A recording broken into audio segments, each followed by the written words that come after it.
ভোটের আগে বারাসাত লোকসভা কেন্দ্রে দেগঙ্গায় বিজেপির বুথ সভাপতির বাড়ির খড়ের গাদায় আগুন লাগানোর অভিযোগ উঠল তৃণমূলের বিরুদ্ধে।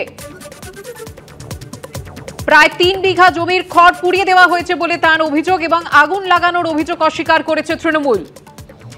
বারাসাত লোকসভা কেন্দ্রে ভোটের আগে দেগঙ্গায় বিজেপির বুথ সভাপতির বাড়িতে খড়ের গাদায় আগুন লাগিয়ে দেওয়া হয়েছে, সেই ছবি আপনারা দেখতে পাচ্ছেন। তৃণমূলের বিরুদ্ধে এই অভিযোগ উঠেছে। কথা বলবো আমাদের প্রতিনিধি সমীরণ পালের সঙ্গে। সমীরণ, দেগঙ্গার গোবিন্দপুরে বুথ সভাপতির খড়ের গাদায় গতকাল রাতে আগুন লাগিয়ে দেওয়া হয় এবং বিজেপির বুথ সভাপতির অভিযোগ যে তৃণমূল আশ্রিত দুষ্কৃতীরা এই ঘটনার পেছনে জড়িত। তবে তৃণমূলের পক্ষ থেকে এই অভিযোগ অস্বীকার করা হয়েছে। এখনো পর্যন্ত পুলিশের তরফ থেকে কোনো অভিযোগের কথা স্বীকার করা হয়নি। ধন্যবাদ সমীরণ।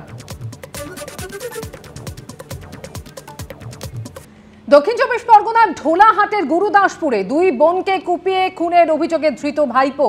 খুনের ঘটনায় 2 মহিলার ভগ্নিপতিকে গ্রেফতার করেছে পুলিশ। ধৃত সুব্রত প্রামাণিক এবং মনিরথ আরি গুরুদাসপুরেরই বাসিন্দা। দক্ষিণ চব্বিশ পরগনার ঢোলাহাটের গুরুদাসপুরে 2 বোনকে খুনের অভিযোগ। গৌতম মন্ডল প্রতিনিধি রয়েছেন এই মুহূর্তে টেলিফোন লাইনে। গৌতম, ইতিমধ্যেই ভাইপো এবং 2 মহিলার ভগ্নিপতিকে গ্রেফতার করেছে পুলিশ। কি জানা যাচ্ছে, কি কারণে এই খুনের ঘটনা? দেখো অম্বিকা, গতকাল আমরা দেখলাম যে ঢোলার থানা গুরুদাসপুরে অবিবাহিত বোনকে খুন করা হলো নৃশংসভাবে। এই খুনের পর পুলিশ তদন্তে যায় ঢোলার থানার পুলিশ, এবং তদন্তে গিয়ে ওদের বাড়ির মধ্যে থেকে একটি ট্রাঙ্ক পায় এবং সেই ট্রাঙ্ক থেকে বেশ কিছু জমির দলিল এবং নথি উদ্ধার করে ঘরের মধ্যে ছড়িয়ে ছিটিয়েছিল।